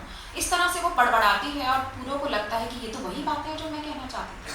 तो एक जिगसॉ पजल का टुकड़ा वो तारो है, एक टुकड़ा वो पगली है, जिसके बारे में अमृता प्रीतम लिखती हैं कि एक देह केवल एक पिंजर है, उस पिंजर में भी एक पिंजर है। कोई सोच नहीं सकता था कि इस पगली से भी कोई संबंध बना सकता है, इसका भी कोई रेप कर सकता है, और उसकी देह में भी अब एक और पिंजर पल रहा है। ये पिंजर में पिंजर है। तो वो एक पात्र है जो पगली है, एक और पात्र है जो लाजो है, जो उसकी भाभी है, एक और स्त्री है, एक और लड़की है जिसको वो बचा के लाती है और उस वापस उसके हिंदुओं के कैंप में उसको पहुंचाती है, उसको बचाती है। इसीलिए उपन्यास के अंत में वो लिखती हैं कि हर लड़की जो अपने ठिकाने पहुंची, समझना वो मैं ही हूँ। यही वो बिखरे हुए पार्ट्स हैं जो जन्म लेते ही लड़की के बिखरा दिए जाते हैं। तुम इस धर्म से हो, तुम इससे हो, तुम ऐसे हो, तुम इस परिवार की, तुम ऊंचे खानदान की, तुम दलित, तुम वगैरह वगैरह वगैरह, और जीवन भर वो उनको तलाशती और जुड़ती चली जाती है। ये सारे के सारे अंश जो बिखरे हुए हैं, ये उस जिगसॉ पजल के टुकड़े हैं जिसको हम तलाशना चाहते हैं और हम मुकम्मल होना चाहते हैं। तो मुकम्मल तो जन्म लेते ही वो थी, दुनिया ने उसको जन्म लेते ही बहुत सारे टुकड़ों में बांट दिया और फैला दिया। और फिर ये सवाल पूछा कि मुकम्मल औरत कौन? शायद वो जिसके जो बच्चे को जन्म दे सकती है। मातृत्व संपूर्णता है। एक ऐसी लेखिका की किताब में है जिनको स्त्रीवादी कहा जाता है। कोई कहेगा शादी करना संपूर्णता है, कोई कुछ कहेगा, कोई कुछ कहेगा। तो फिर पहले आपकी संपूर्णता को छीन लिया जाए और फिर उसके बाद परिभाषाएं बनाई जाए कि ऐसे ऐसे ऐसे करोगे तो ये संपूर्ण औरत होगी। और फिर उन तमाम परिभाषाओं के पीछे दौड़ते दौड़ते दौड़ते दौड़ते एक दिन पता नहीं चलता कि कब हाथ से सब समय रेत की तरफ फिसल गया है। इसी मुकम्मल शब्द को लेकर मैं एक थियरी आपसे साझा करना चाहती हूँ। अभी 5 साल देखने के 2 तरीके होते हैं। चीजों को देखने के भी 2 तरीके होते हैं। आप उनको देखते हैं, प्रोसेसिंग करते हैं उसके दिमाग में। लोगों को देखने के भी 2 तरीके होते हैं। आप सबको देखते हैं और उनकी उस देखने के बाद उसकी प्रोसेसिंग अपने दिमाग में करते हैं। एक होती है ग्लोबल प्रोसेसिंग, एक होती है लोकल प्रोसेसिंग। ग्लोबल प्रोसेसिंग मतलब संपूर्णता में देखना, जैसा अक्सर पुरुषों को देखा जाता है। लोकल प्रोसेसिंग होती है टुकड़ों टुकड़ों में देखना, जैसा अक्सर औरतों को देखा जाता है। लोकल प्रोसेसिंग में अक्सर चीजों को ऐसे देखा जाता है, चीजों को संपूर्णता में नहीं देखा जाता है। जैसे कुर्सी, आप जब कुर्सी खरीदने जाते हैं तो क्या देखते हैं? आप संपूर्णता में उसको बाद में देखते हैं। आप सबसे पहले देखते हैं कि इसकी लकड़ी कैसी है, इसका रंग कैसा है, इसकी गद्दी कैसी है, आरामदेह है या नहीं, इस गद्दी का रंग कैसा है, हमारे पन्नों से मैच करेगा कि नहीं। आप उसे टुकड़ों टुकड़ों टुकड़ों में देखते हैं। ये लोकल प्रोसेसिंग है। औरतों को देखने का तरीका यही लोकल प्रोसेसिंग का है। आप उसे टुकड़ों में देखते हैं, बाल कैसे हैं, आंख कैसी है, कमर कैसी है, बाकी शरीर के हिस्से कैसे हैं, बोलती कैसे है, वगैरह वगैरह वगैरह। और ये हमने नहीं शुरू किया, ये हम साहित्य में पढ़ते आ रहे हैं। नख शिख वर्णन,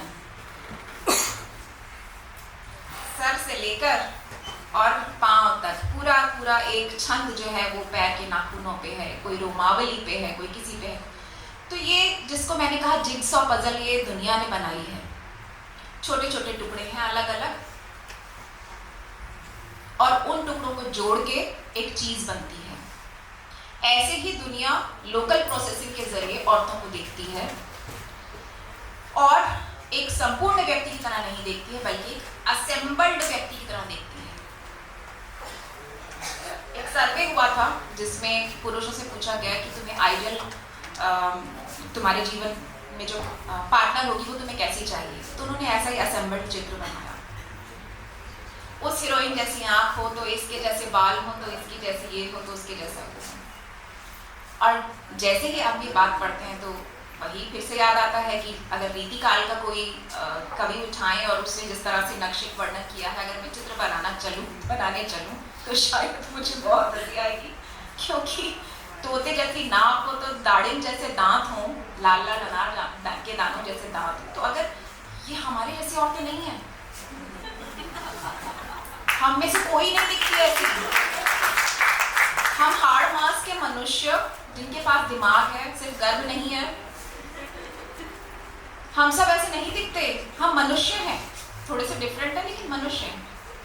तो ये जो असेंबल्ड पार्ट की तरह देखना है, लोकल प्रोसेसिंग है। इसके ठीक उलट हम पुरुष को संपूर्ण की तरह देखते हैं। फिल्मों का एक फिल्म थी सिल्क स्मिता, उसमें नसीरुद्दीन शाह जो है वो 55-60 के हो गए हैं, लेकिन वो माँ में डिग्री लेकर आ गया टाइप रोल कर सकते हैं, और उन्हीं के बराबर रोल करने वाली महिला की माँ हो जाती है।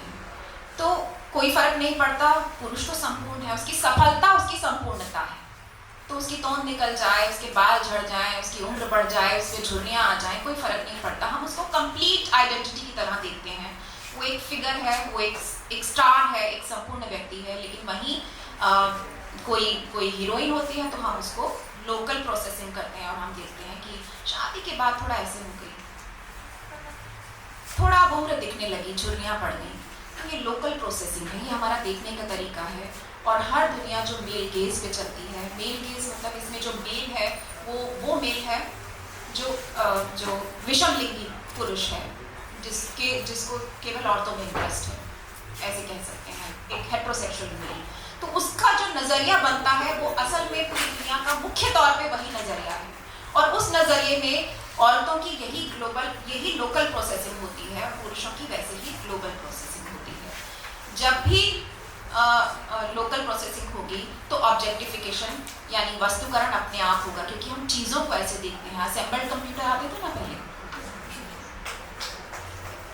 हम कहते थे ये पार्ट यहाँ सस्ता मिलता है, तो नेहरू मार्केट जाते हैं तो वहाँ वो पार्ट सस्ता मिलता है, और सारे पार्ट अपनी पसंद के आप जोड़ लेते हैं। आप ऐसी ही औरत को मुकम्मल कहते हैं, मैं नहीं कहता।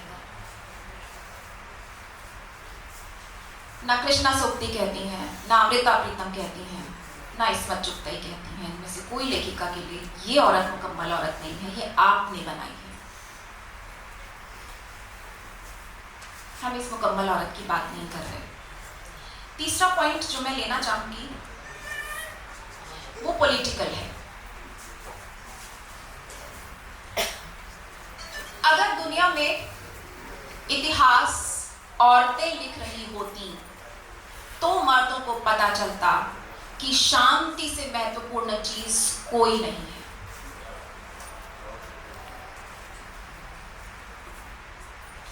जितने भी युद्ध हुए दुनिया में, जितने भी बंटवारे हुए, इधर का पाकिस्तान और उधर का पाकिस्तान, दोनों तरफ जितनी भी जातीय हिंसाएं होती हैं, एथनिक क्लींजिंग होती है, जितने भी धर्म के नाम पे दंगे होते हैं सब औरतों की देह पे लड़े जाते हैं, सब में औरतें घायल होती हैं, सब में उन्हें पुरस्कार की तरह जीता हुआ दिखाया जाता है, नोचा जाता है या खिलौने की तरह उनसे खेला जाता है।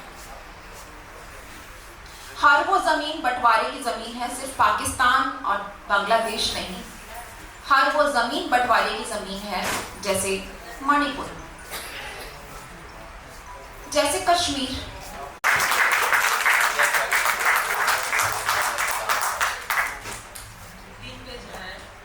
और मैं जानती हूँ कि जो दर्शक हैं मुझे सुनने वाले लोग देखने के लिए आए हैं, तो माफ करना, सह लेना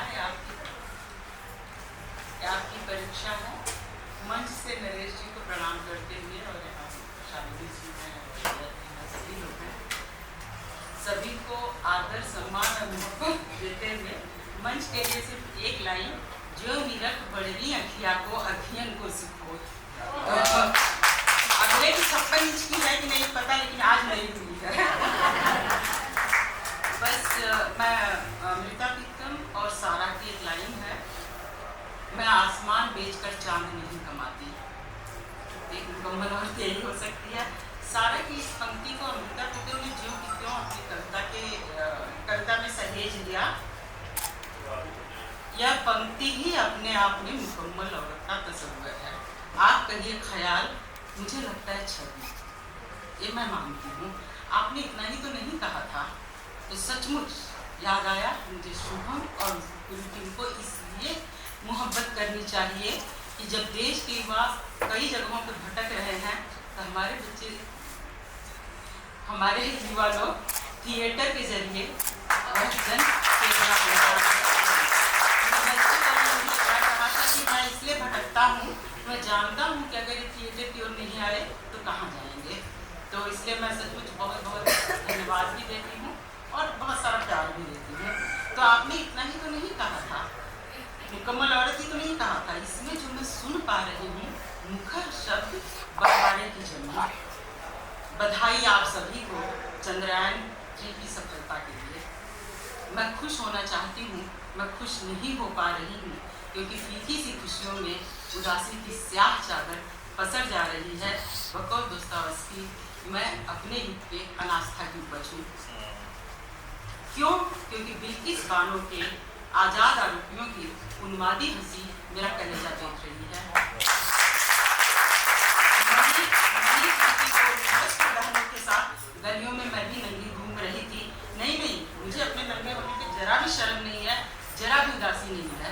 मैं उदास हूँ कि आप लोग कपड़ों के ऊपर शरीर पहन के घूम रहे हैं।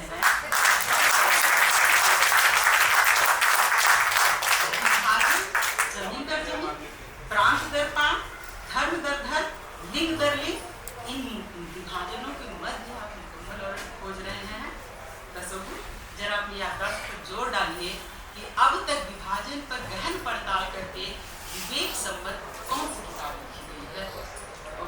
मेरा पढ़ना बहुत कम है, लगभग अनपढ़ की तरह। फिर मुझे नहीं मिले, आप लोगों को मिले तो मुझे बताइए। मूल चरित्र पर चर्चा मुझे नहीं दिखाई देती।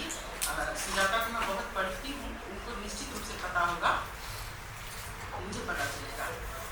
मुझे अज्ञानी को तो यही बता दीजिए, यह जेंडर निर्धारण किस आधार पर किया गया, फर्स्ट सेकंड थर्ड, क्या वजह रही होगी, नहीं जानती।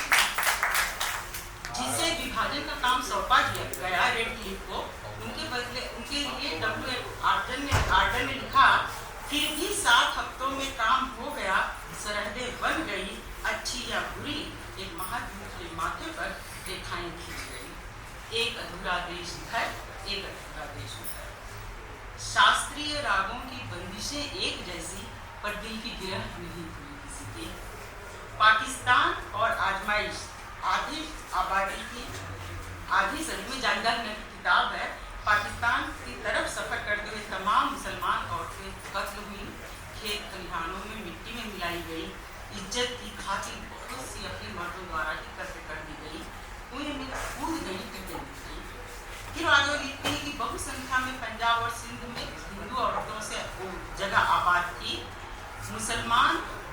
वे मुसलमान जो पाकिस्तान के दावेदार थे, उनके हाथों बलात्कार, हत्या, गलियों में नंगे घुमाए जाने के आजाब से गुजरी, तो बताएं तब से लेके अब तक के सफरनामे में क्या बदला है? सुजाता ने बहुत सारी बातें बहुत गंभीरतापूर्वक कही, रजनी ने, सुशीला जी ने और शोभा ने। मैं मुकम्मल स्त्री का तस्वुर जो अमृता प्रीतम की रूह में बसा था, दरअसल मैं उसको सारा शगुप्ता जो पाकिस्तान की और अमृता प्रीतम हिंदुस्तान की, दोनों को मिलाकर के एक पूरे रूप में देखती हूँ। और इस बात से मैं 100% सहमत हूँ कि जिस दिन वो पैदा होती है उसी दिन वो मुकम्मल हो जाती है, बशर्ते आप उसे पैदा करें।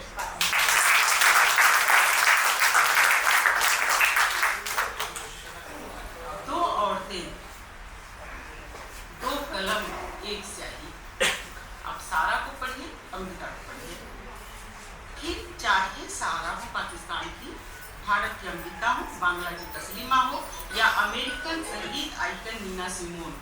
बहुत सुंदर उनका गीत है शरीर वाला, जो सुजाता ने यहाँ जिक्र किया। या साइलेंट क्वार्टेट के वीरो हो, या विडो ऑफ साइलेंस की आदि विधवा। भाषा शास्त्र को गजब शब्द मिला, आदि विधवा। ये सब वे मादा परिंदे हैं जिनकी शामिल चुरा कर आपने इन्हें कर दिया। हाँ, सारा कहती है, हम हमेशा, जो बचपन में भी ये कहा गया है, औरत का गहना लाज है, लाज शर्म औरत का गहना है। सारा कहती है, शर्म क्या है, औरत की मरी हुई गैरत है। मैं सारा की तरफ हूँ, मेरी जुबान सूख रही है, इमरती और जलेबी गलत बात।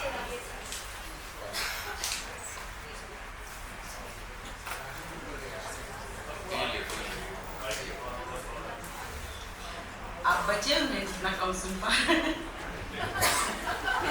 इतनी खूबसूरत बात है, अपने लिए गालियां भी आप लोग इतनी इज्जत से सुनते हैं।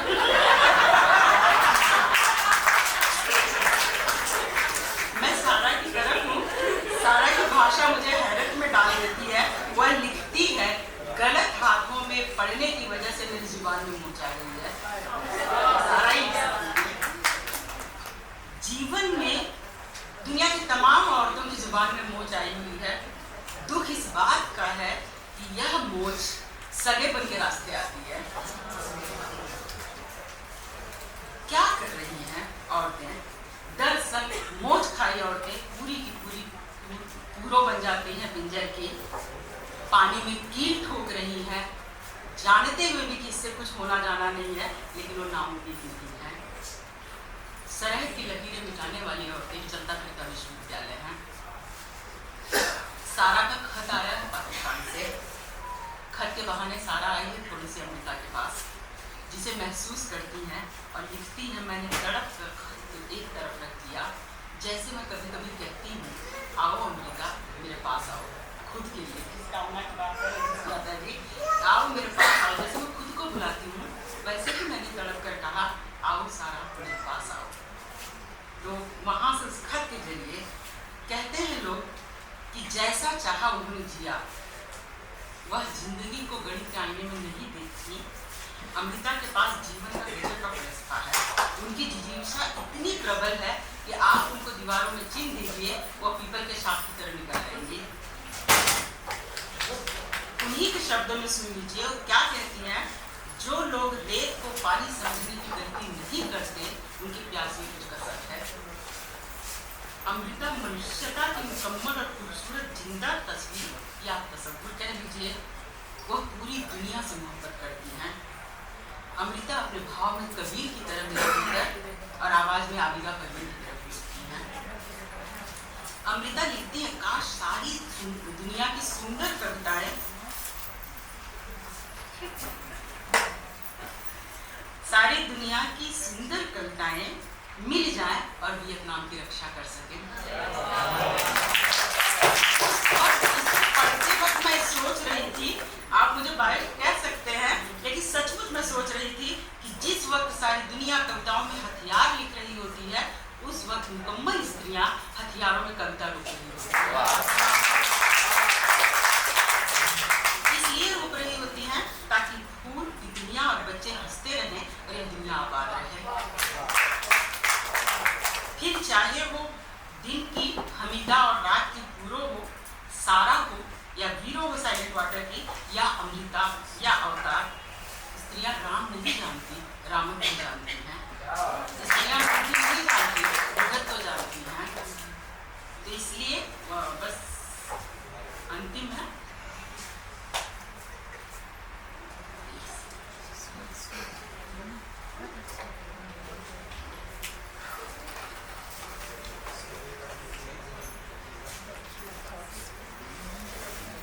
औरत की देह से गुजरकर जमीनों का बंटवारा कर दिया गया, स्त्रियों के लहू से झंडे और झंडियां बना दिए गए, जश्न जी उठे, झंडियां जी उठी और मानचित्र पे वतन का नाम दर्ज हो गया।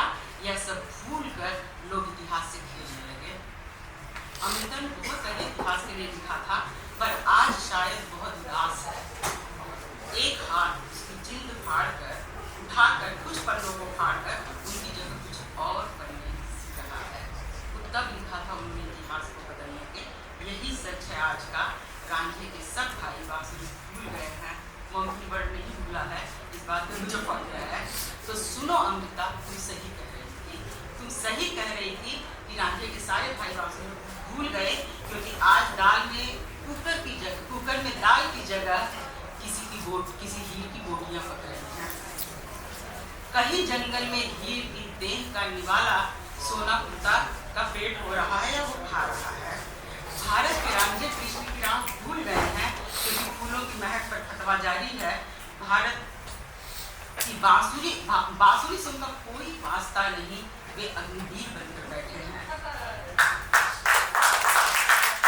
सुनो अमृता, मैं तुम्हें और सारा को अपने भीतर समेटे कह दूं कि रुई के फाके से आग नहीं बुझाया करते। निसंदेह अमृता को उनके आसपास के बनाए मौसम से थोड़ा अलग ले जाकर थोड़ी दूर तक उनकी यात्रा की संगत करके ही समझा जाना चाहिए। क्यों? क्योंकि यहाँ नरेश जी बैठे हैं, नदी पार नहीं होती, नदी में धंसी गया। तो फिर अमृता दुनिया की तमाम औरतें, चाहे तुलसीदास की रत्ना हो या यशोधरा हो या आप हो या हम हैं, हम इंतजार करेंगे कयामत तक। माफ करना सुजाता, शोभा, रजनी, सुशीला, एक बार मुझे कह लेने दो, हम इंतजार करेंगे कयामत तक। एक दिन रोज सा कोई हमें भी मिले।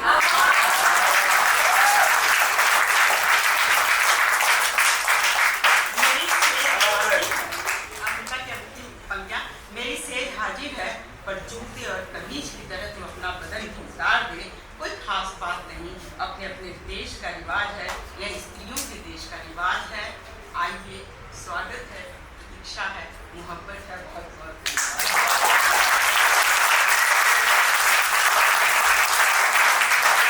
भारतेंदु कश्यप एंड नीतीश भारद्वाज, प्लीज आ जाइए स्टेज पे।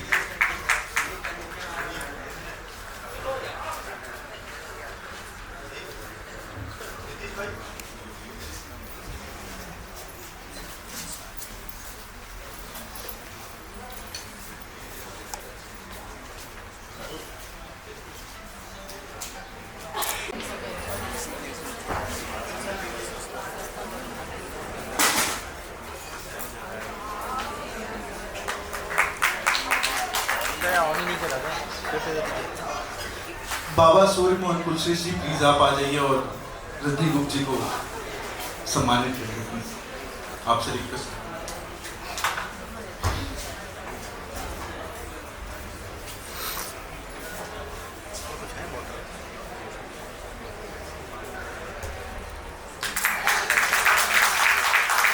कुछ प्रकाश जी अगर यहाँ पे हो तो प्लीज उनसे रिक्वेस्ट है कि स्टेज पे आ जाए।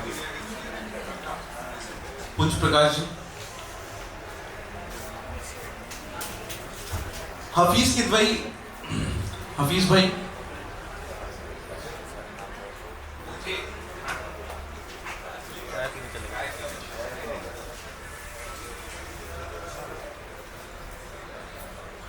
तब तक नरेश जी से रिक्वेस्ट करता हूं कि आप आ जाएं और शशिकला जी को सम्मानित करें।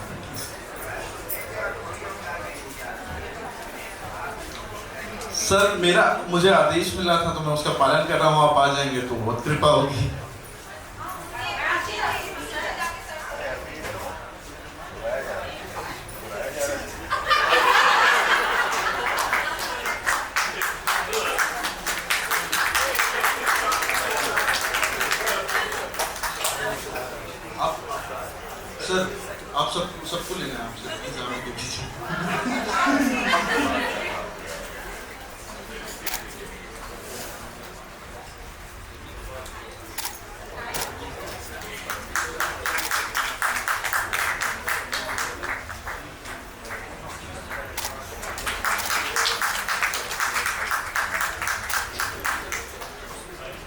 Thank you so much, thank you so much.